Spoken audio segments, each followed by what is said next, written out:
অভিমান করতে করতে মানুষ একদিন বুঝে যায় যে তার আবেগ অনুভূতির কোনো মূল্য নাই।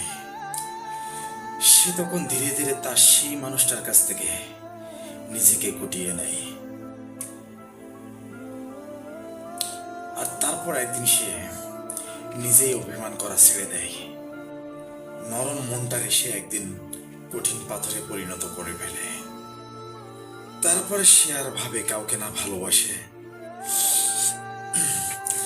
আর তার থেকে কে ভালোবাসা না পেল, কে পাত্তা দিল আর কে পাত্তা দিল না,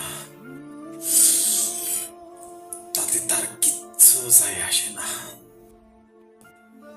আসলে মানুষ সহজে বদলে যায় না, কিন্তু ভীষণ ভাবে ঠকে যাওয়া মানুষ যদি ভেঙে পড়ে, তখন সে যদি বদলে যায়, সেটা মারাত্মক ভয়ঙ্কর হয়। মাটি একবার পড়ে গেলে তার কোমলতা যেভাবে হারিয়ে ফেলে, সে তখন ঠিক শক্ত পাথরে পরিণত হয়ে যায়। মানুষটাও ঠিক নিজেকে ততটাই শক্ত বানিয়ে ফেলে।